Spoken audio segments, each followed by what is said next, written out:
Pelo sinal da Santa Cruz, livra-nos Deus, nosso Senhor, dos nossos inimigos. Em nome do Pai, e do Filho, e do Espírito Santo. Amém. Vinde, Espírito Santo, enchei os corações dos vossos fiéis, e acendei neles o fogo do vosso amor. Enviai o vosso Espírito, e tudo será criado, e renovareis a face da terra. Oremos. Ó Deus, que instruístes os corações dos vossos fiéis, com a luz do Espírito Santo, fazei que apreciemos retamente todas as coisas, segundo o mesmo Espírito, e gozemos sempre a sua consolação. Por Cristo Senhor nosso. Amém. Ave Maria, cheia de graça, o Senhor é convosco.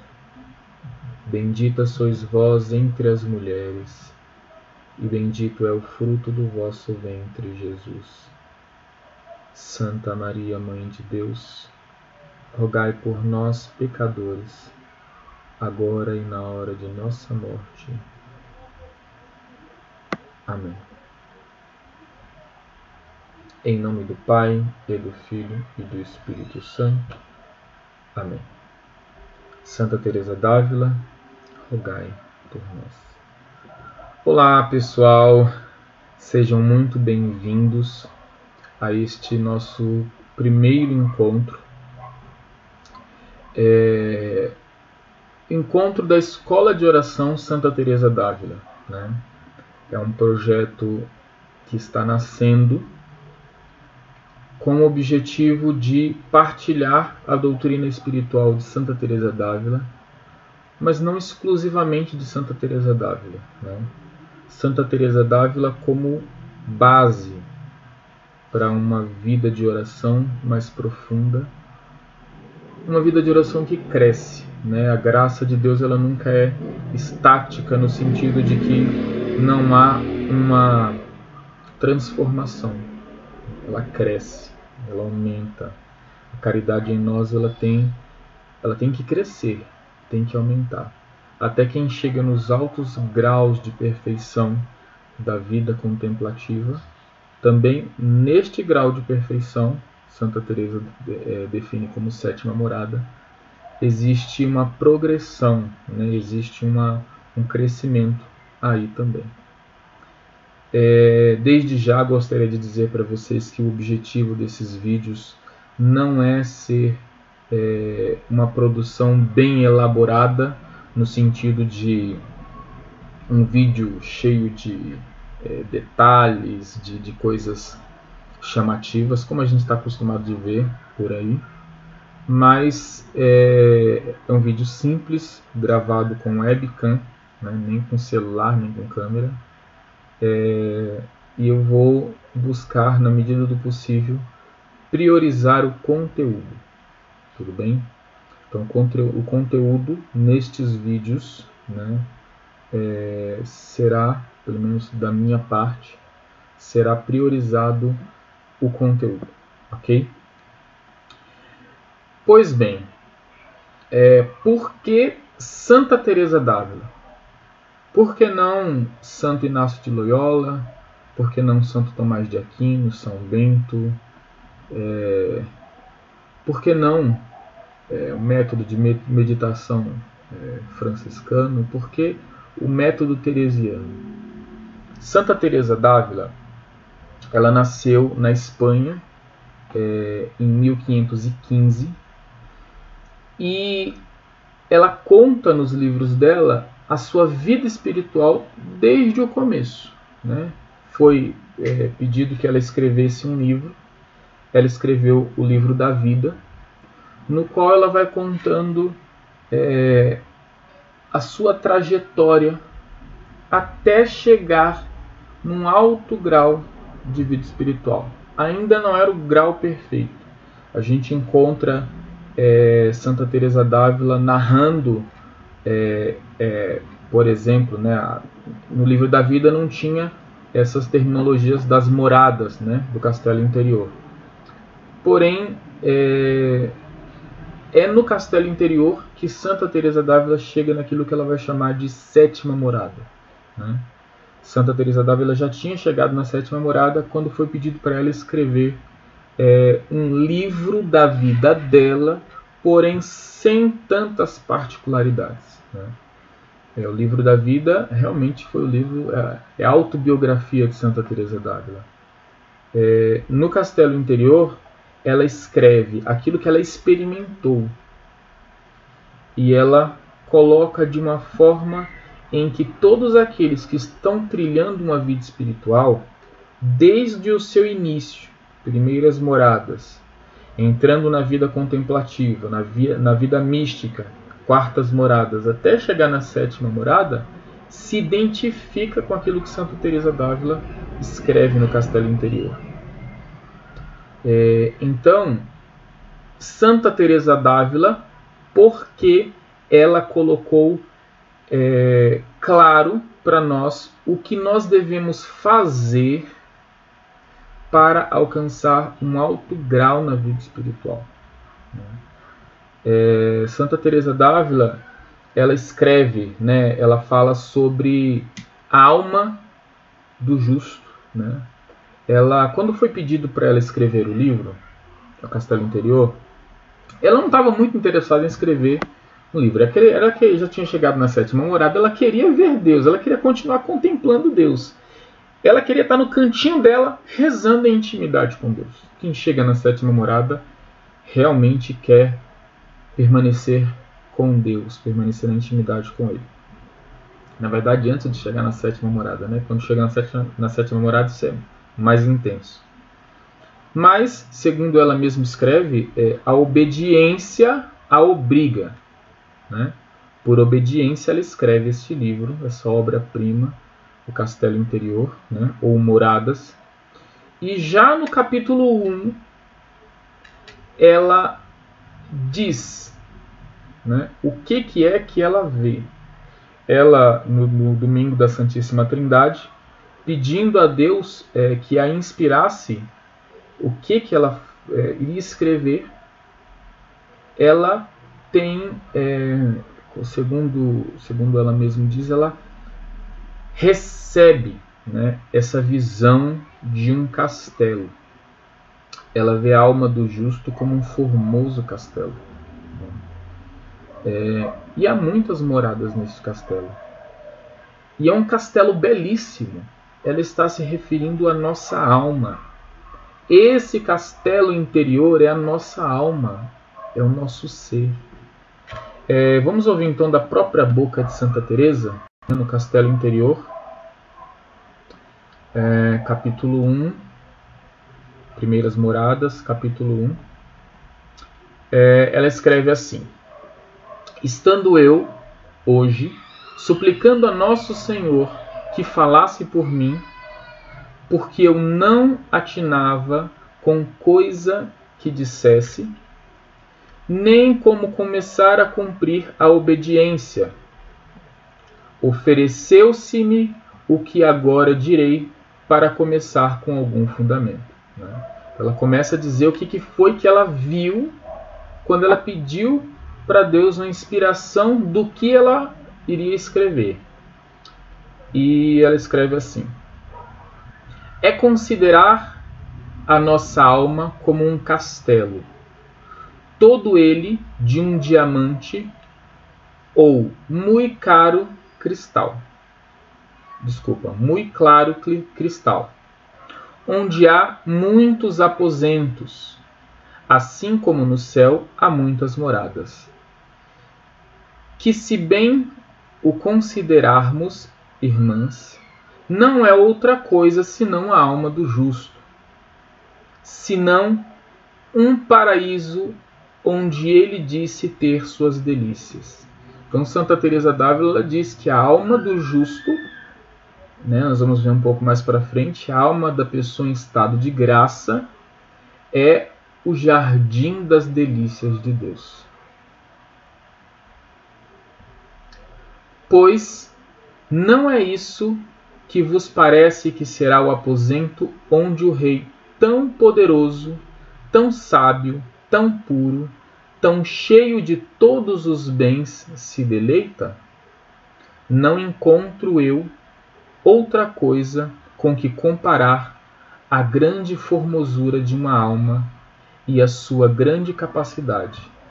Na verdade, os nossos entendimentos, por agudos que sejam, mal podem chegar a compreendê-la, pois assim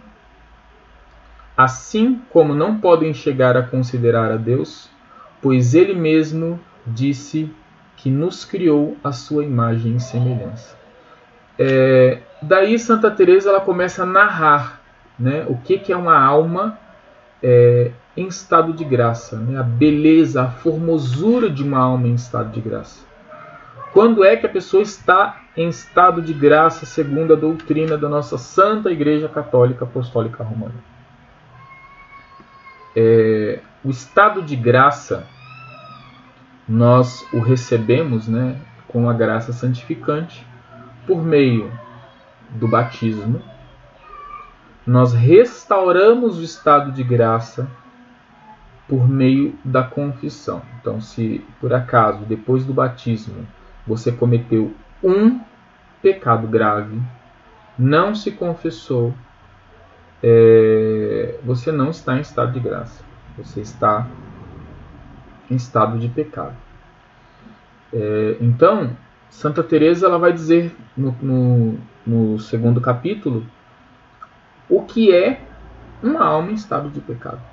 Né? Ela vai dizer que esse castelo, né, que é de um claro cristal, brilhoso, né, ele brilha demais, ele brilha muito, é uma beleza esplendorosa.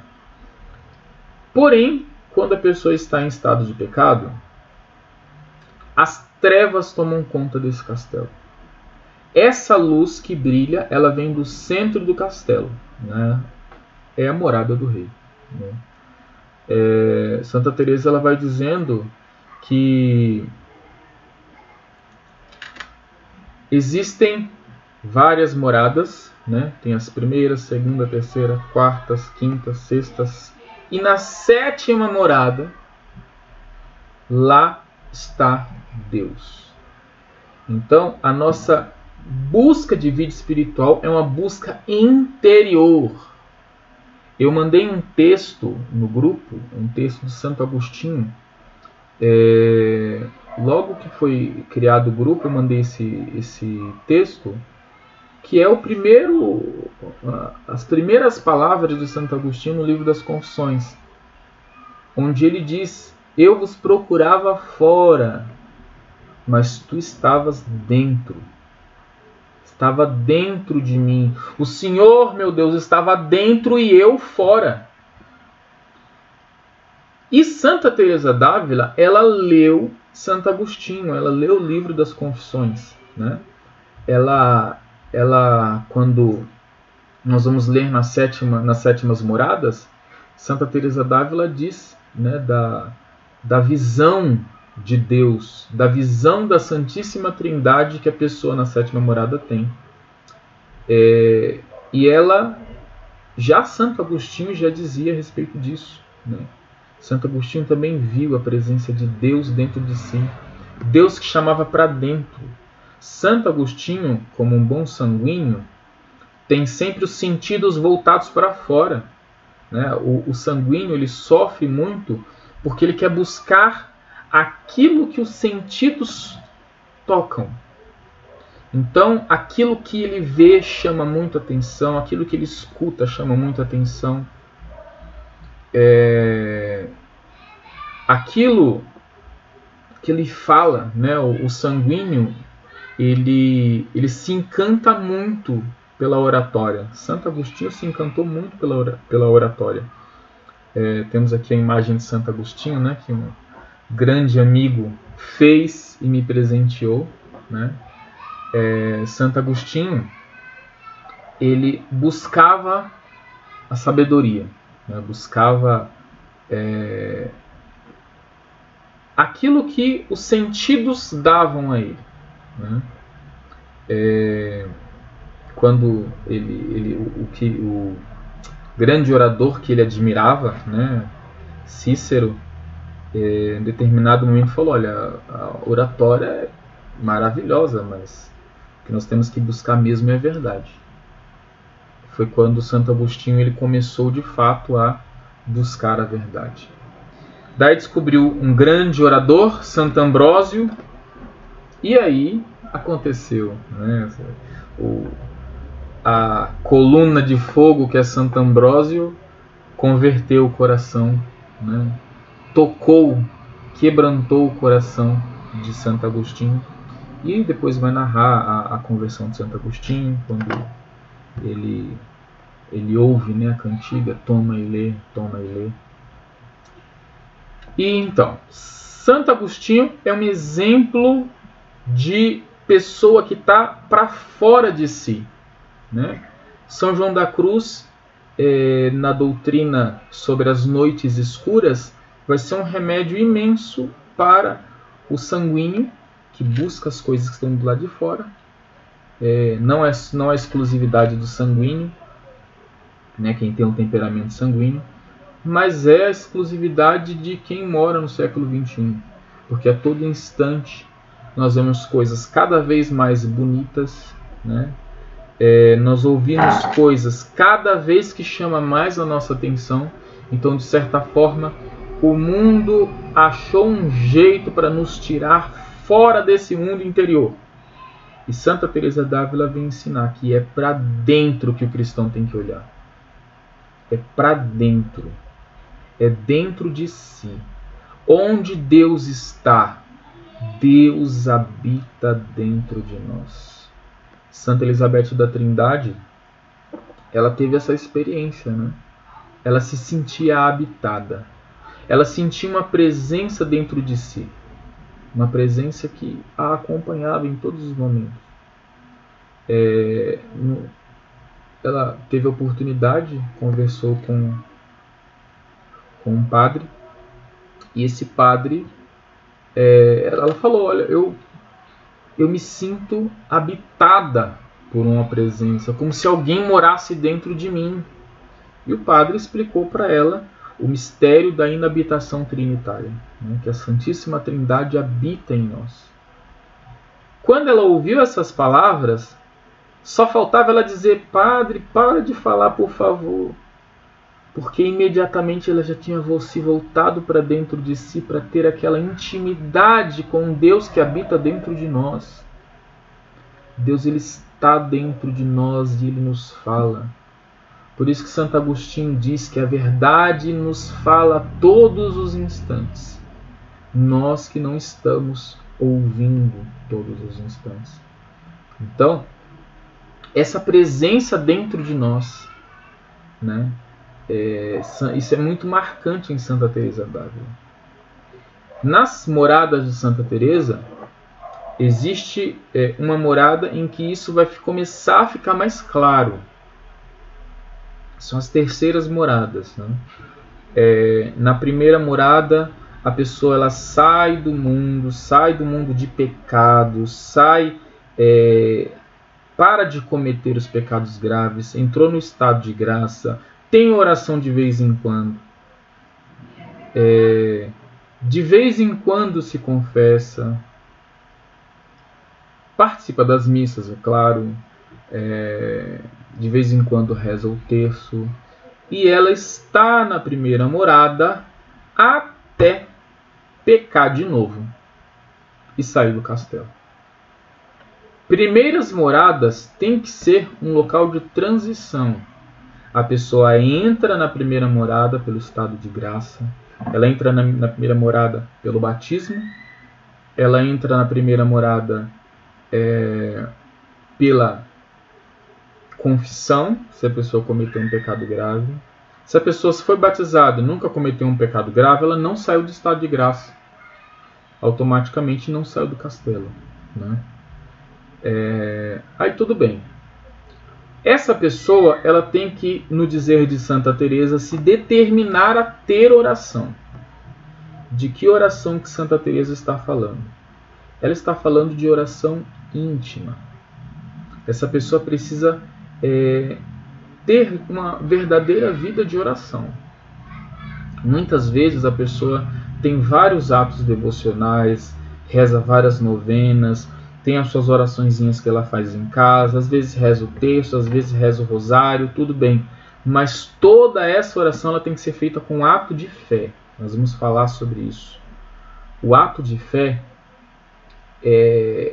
de um modo especial, é o que nos faz ter o contato íntimo com Deus, que nos fala, que nos chama e que nos faz crescer. Uma pessoa pode viver a vida inteira rezando e não se converter. Nós temos vários exemplos disso. Pessoas de comunhão diária, pessoas que comungam diariamente e não se convertem. A impressão que dá é que está cada vez pior. Se essas pessoas fazem ato de fé, essas pessoas se convertem.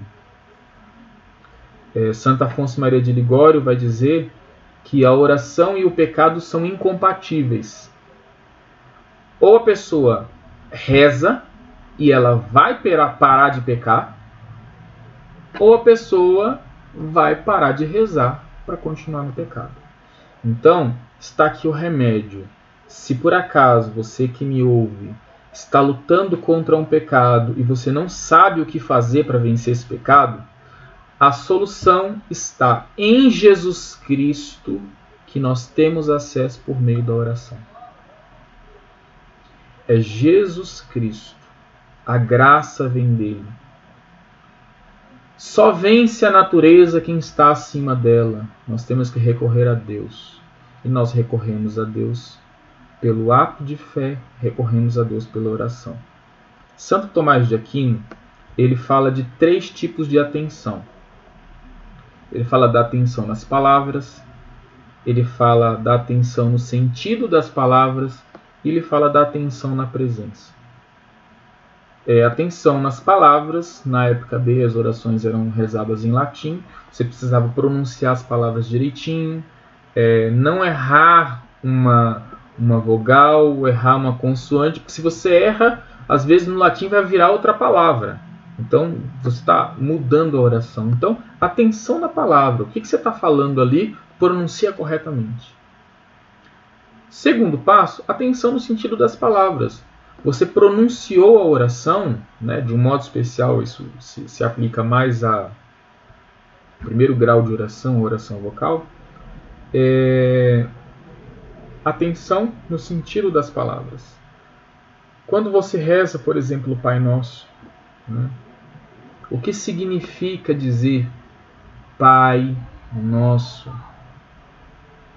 A grandeza dessas únicas 2 palavras nesta oração seria combustível para acender a chama da caridade em nós, para ficarmos horas e horas em oração. São Francisco de Assis, né, ele certa vez foi convidado a rezar o Pai Nosso, né? Se não me engano, o irmão Leão falou, vamos rezar o Pai Nosso. Ele, vamos. Só que assim, cada Pai Nosso que a gente rezar, a gente coloca uma pedrinha dentro da sacola. Aí São Francisco foi, tudo bem. O irmão Leão foi andando, São Francisco foi andando para o outro lado. De repente os dois voltaram e se encontraram. O irmão Leão, arrastando aquele saco pesado, cheio de pedrinhas, falou, Francisco, irmão Francisco, olha quantas pedrinhas que eu consegui juntar, olha quantos Pai Nossos que eu rezei. E São Francisco olhou e falou, nossa, que legal. Irmão Leão olhou, viu que o saco, a sacola estava vazia de Francisco. Falou, mas e aí? Ele falou, não, eu estou rezando ainda aquele primeiro Pai Nosso. Então, a oração, ela não precisa ser feita com pressa.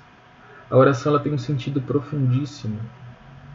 O escritor deste livro, né, Frei Maria Eugênio do Menino Jesus, um carmelita, ele foi contemporâneo de Santa Teresinha do Menino Jesus. esse livro, basicamente também ele foi escrito com base na doutrina espiritual de Santa Teresa d'Ávila, São João da Cruz e Santa Teresinha do Menino Jesus. O autor desse livro narra um evento que ele foi pregar num retiro para as carmelitas, e no intervalo do retiro, a empregada, a faxineira da casa, chegou e falou: quero falar com o senhor. Ele falou: vamos, tudo bem, falar com você. Ela virou para ele e falou: olha, eu acho que eu sou uma pessoa muito ruim. O Frei Maria Eugênio falou: mas por quê? É que toda vez que eu tento rezar, eu não consigo. Quando eu vou rezar e eu falo a palavra Pai, eu sou embebecida, eu sou preenchida de um amor tão grande que eu fico ali e eu não consigo pronunciar mais nenhuma palavra. O Frei Maria Eugênio pegou essa faxineira, levou até a madre e falou: olha, madre, você precisa colocar a sua faxineira para dar um curso de oração contemplativa para as suas monjas, porque ela está no estágio da oração contemplativa. Então, e ela alcançou rezando o Pai Nosso. Santa Teresa d'Ávila diz que muitas vezes Deus pega uma pessoa rezando oração vocal e coloca em estado de oração contemplativa. Não é a via ordinária, né? A via ordinária é a gente progredir nos graus de oração, como é o comum da gente ver, né? É o comum que os teólogos, os escritores de vida espiritual vêm acontecendo. Então, nessas pequenas duas palavras, Pai Nosso, você pode olhar para Deus e pronunciar para Deus, Pai. O que significa? Nós temos o nosso Pai nos gerou, né? Nosso Pai aqui na Terra nos gerou. Sem Ele nós não teríamos nascido, né? E Deus que é nosso Pai, que mais do que permitir que nós nascemos, nós fomos sonhados pelo coração dele. Ele não só nos criou, mas ele nos sustenta no ser. Se você existe, é prova do amor paterno de Deus, porque Deus está pensando em você, e é esse pensar de Deus que faz com que você continue existindo. Nele nos movemos, existimos, nele somos. Deus que é Pai. O sentido das palavras são riquíssimos. Às vezes nós passamos pelas orações de forma muito rápida.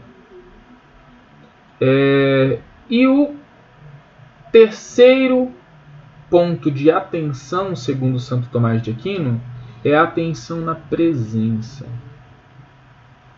Quando nós falamos Pai Nosso, nós não estamos falando no vácuo, nós não estamos falando para longe de nós. Eu estava ouvindo o rádio uma vez, eu estava num lugar, o rádio estava tocando, e eu estava próximo de um amigo meu que era evangélico. Aí passou por uma rádio evangélica e o pregador estava falando: oração de católico não passa do teto. Aí eu virei para esse meu amigo evangélico e falei: ele tem razão, realmente. Não passa do teto porque a oração do católico não precisa ir longe. Deus está no coração do católico. Deus está aqui dentro. A nossa oração ela não precisa ir na estratosfera. A nossa oração ela vai ao encontro de Deus e Deus habita dentro de nós. Por mais baixo que falemos, Deus nos escuta, porque Ele está dentro de nós.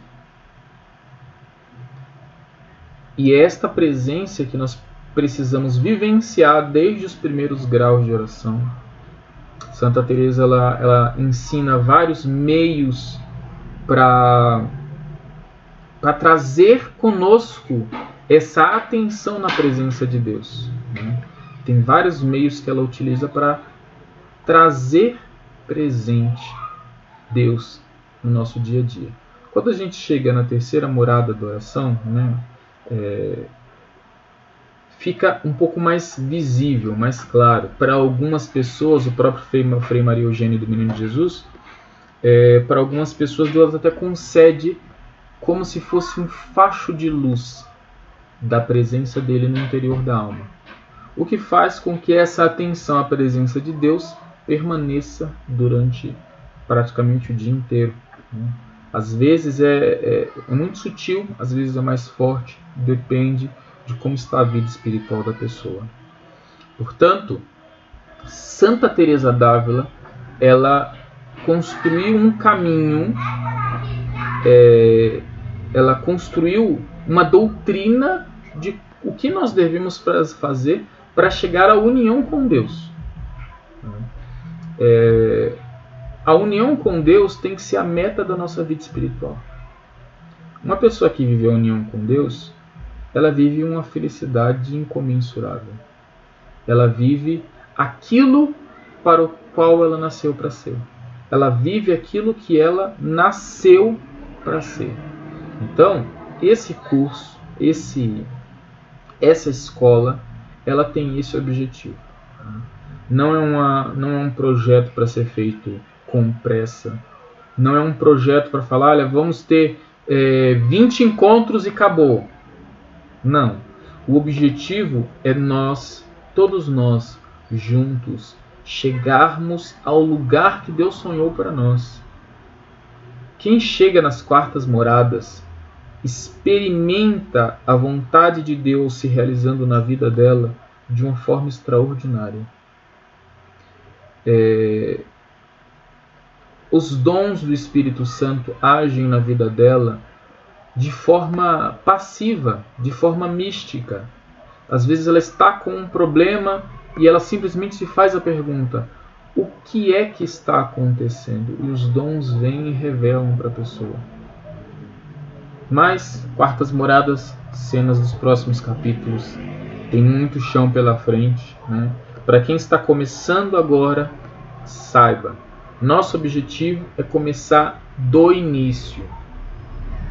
Primeira coisa para quem está começando agora, para quem não tem vida de oração, para quem não reza todos os dias, para quem reza, a última vez que rezou nem lembra, primeiro passo, comece hoje a rezar. Oração vocal. Eu ensinei para os meus crismandos uma forma bem simples. Sinal da cruz, obviamente, minha presença de Deus, e rezar o Pai Nosso de forma bem lenta, meditando cada uma das palavras. Então, o que é minha presença? Minha presença é: quem sou eu que estou agora diante de Deus? Eu dizer isso para Deus, né? Depois que eu fiz o sinal da cruz, falar: meu Deus, eu estou aqui. Eu sou o Fernando. O Senhor me conhece, mas eu me apresento de novo, porque eu mesmo também não me conheço. Tantos problemas que eu trago comigo, tantos pecados que às vezes atrapalham a minha vida, tanta coisa que, como Paulo mesmo diz, tantas situações em que eu não faço o bem que eu quero, mas o mal que eu não quero. Tantas situações que eu tento vencer e não venço. Senhor, estou aqui. Estou com essas dores, estou com essas dívidas, estou com esses problemas de saúde. Eu estou aqui, Senhor. E vai dizendo com as tuas palavras. Vai mostrando para Deus: olha, eu estou aqui. Não para Deus saber, mas para você saber. Você precisa se apresentar. Oração é um encontro de duas presenças. A presença de Deus já está, e a sua. Então você se apresenta para Deus. Eu estou aqui. Conta detalhes do seu dia, se for preciso, para que você tenha a certeza de quem está ali. Porque uma das coisas horríveis na nossa vida espiritual é a gente estar tão acostumado a mentir para nós mesmos que a gente acaba mentindo para Deus. A gente está com um problema, a gente fala: não estou com problema nenhum. Eu estou bem, tá doendo aqui, mas quer saber de uma coisa? Não está doendo mais nada não, porque agora, a partir de agora, não vai doer mais. é dizer para Deus com sinceridade: Senhor, está doendo sim. Eu sou fraco, com qualquer dorzinha eu já tô mal, mas é eu. Diante de Deus, nós não podemos ter máscaras. Se você quer ter máscara para os outros, é sua escolha. Mas diante de Deus, tire todas as máscaras. Quem não tira todas as suas máscaras diante de Deus, nunca terá força para tirar suas máscaras diante dos outros. É Deus que nos dá as forças que nós precisamos. Amém? Esse caminho, então, de oração é minha presença. A presença de Deus é um ato de fé. O ato de fé, basicamente, é você proferir uma verdade de fé. E de um modo especial, uma verdade de fé que você tem pessoal. Eu vou dar um exemplo muito simples. Não, eu acredito que todos vocês têm, né? Certeza que todos vocês têm uma verdade de fé que tocou muito o coração de vocês, né? Não é a que eu vou dizer agora, não é o que eu costumo usar na minha oração, mas é um exemplo de verdade de fé. Para um ato de fé. Certa vez eu estava na missa com a minha esposa e o padre tinha acabado de consagrar a Eucaristia, estava no altar e Deus é como se Ele tivesse abrido meu entendimento, me feito ver aquela verdade que eu nunca duvidei na vida, a presença de Jesus no Santíssimo Sacramento. Só que como se Deus tivesse abrido mais ainda os meus olhos e eu enxergasse de uma forma mais sobrenatural. Não diferente do que está ali, é a verdade do que está ali. Eu derramei lágrimas naquele momento. Eu estava de joelhos, depois das orações do padre, depois das orações da consagração. Todo mundo levantou, eu continuei ajoelhado. Minha esposa olhou para mim e falou: por que você está chorando? Eu falei para ela: é porque Jesus está no altar. É que nem aquela frase que às vezes o Padre Paulo Ricardo ele fala, né? Mas você não sabia disso? Sabia, mas agora eu sei. Você pegar essa verdade de fé, né, no meu caso, essa verdade de fé que me tocou, Deus me tocou por meio da fé no Santíssimo Sacramento, e eu proferi, crendo. Isso é o ato de fé. Senhor, eu creio que estás presente no Santíssimo Sacramento. E essa verdade de fé vai conduzir a tua oração, né? Por exemplo, essa verdade de fé de que Deus habita dentro de nós. Senhor, meu Deus e meu tudo, eu creio que habitas em mim. E você rezar crendo nessa verdade, crendo em Deus que vai te conduzindo durante a oração. Sua presença, você vai, se apresenta. Presença de Deus, você faz um ato de fé, eu creio que estás aí. E crendo, você vai rezar o Pai Nosso. Pai Nosso, que estais nos céus. Vai meditando cada uma dessas palavras. Que sentido tem elas? Vai falando com Deus. Pai, o Senhor é meu Pai. Eu tive tantos problemas com meu pai na vida. Meu pai deixou minha mãe. Meu pai foi um alcoólatra. Meu pai não cuidou bem de mim. Ou meu pai foi um excelente pai, mas ele tinha um defeito. Ou meu pai foi perfeito. Meu pai não tem defeito nenhum. Eu amo muito meu pai. E meu pai é exemplo para eu poder amar mais o Senhor e ir falando e utilizando as palavras da oração para conduzir uma oração na qual você fala com Deus.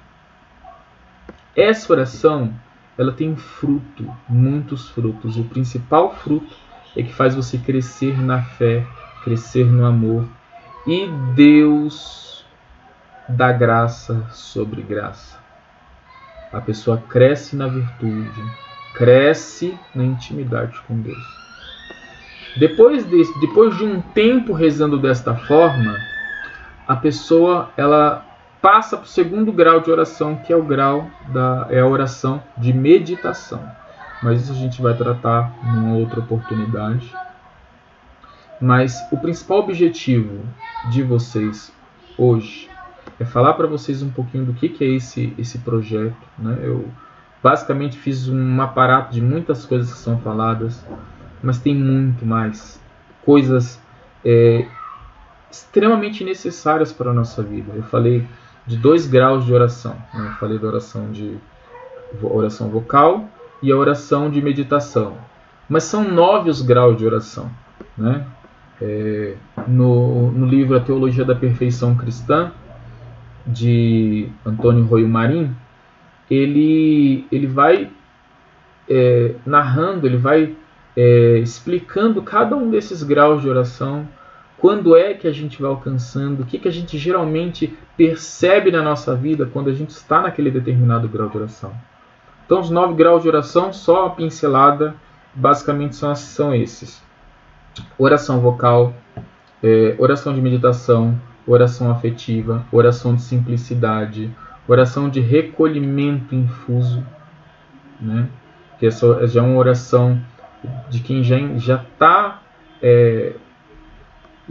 indo para as quartas moradas e já está praticamente nas quartas moradas já, né?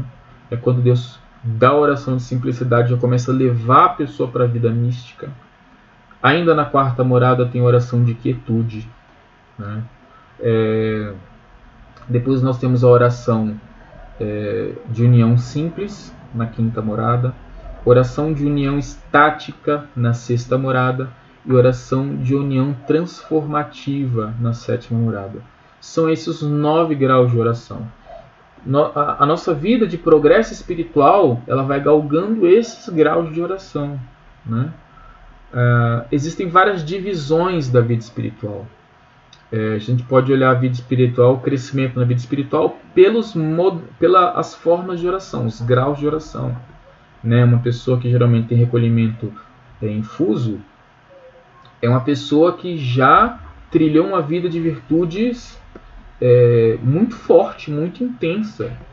Para chegar à oração de recolhimento infuso, a pessoa dedicou muito tempo da vida dela em intimidade com Deus. Uma pessoa extremamente recolhida, né? Santa Teresa d'Ávila, ela coloca o 3º e o 4º grau de oração, oração afetiva e oração de simplicidade, ela chama de recolhimento adquirido, que você pode chegar nesses graus de oração quase como que uma recompensa aos seus esforços. Não é isso, mas só para entender que tem a ver com os nossos esforços, né? Daí vem outro termo, né? A vida espiritual ela também é dividida em ascética e mística. Existe uma parte da vida espiritual de todos em que tem um esforço muito grande da pessoa para perseverar na oração, para viver a prática das virtudes, para lutar contra os pecados, para lutar contra as paixões desordenadas, para lutar contra os vícios, para lutar contra aquilo que quer nos afastar de Deus. Tem luta. Aí chega um determinado momento em que essa parte ascética dá lugar à parte mística. Não como uma divisão, mas como uma continuidade. Deus pega aquela alma e, vendo os esforços daquela alma, ele vem e ele começa a transformar aquela alma. Deus pega a pessoa e leva a um estado de vida superior. Tem também a divisão das 3 vias, né? A via dos principiantes ou iniciantes, a vida dos progredidos, né? Os provectos, as pessoas que estão num outro teólogo, né? Adolfo Tanqueray, ele coloca que essa dos progredidos é a 3ª morada de Santa Teresa d'Ávila. e a via unitiva, né? E na tradição da igreja nós vemos como a via dos perfeitos. Já desde os primeiros séculos, essas terminologias são utilizadas. Isso é patrimônio da Igreja Católica, não é novidade de agora, né? Por exemplo, tem um grande teólogo, né, que é o Reginaldo Garrigou Lagrange. Ele foi professor nada mais nada menos que de São João Paulo II. São João Paulo II, a tese de doutorado dele foi sobre São João da Cruz. São João da Cruz, amigo de Santa Teresa d'Ávila, ajudou Santa Teresa d'Ávila a reformar o Carmelo, né?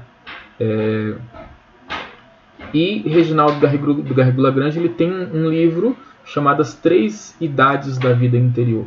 Eu só tenho esse livro em espanhol, mas espanhol dá para ler. Eu não leio nada em espanhol, né? Eu não sei nada de espanhol, mas eu consigo ler o livro com tranquilidade, né?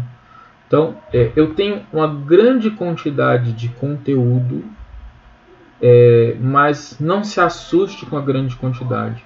Nós vamos caminhar devagar, porque o objetivo é nós chegarmos ao mais alto grau que Deus tem sonhado para nós. Amém? Vamos partir para um momento em que vai ser aberto para perguntas, tá? Nós vamos permanecer liberado para todo mundo fazer perguntas. As dúvidas que vocês tiverem, vocês coloquem lá.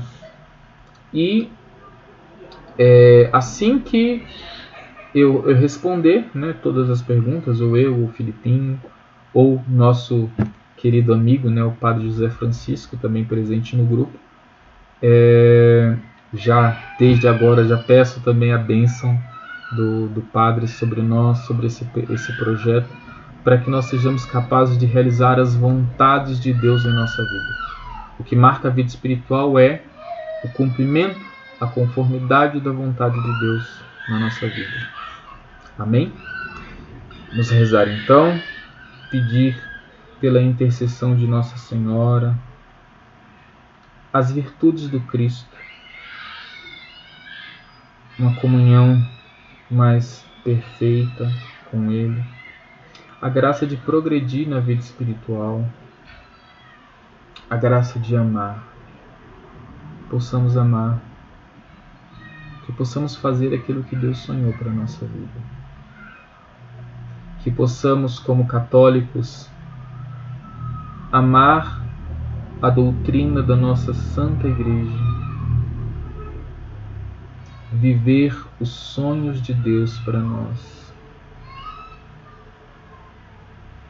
chegar aonde Ele quer que cheguemos. Tudo isso pedimos por intercessão de Nossa Senhora. Ave Maria, cheia de graça, o Senhor é convosco.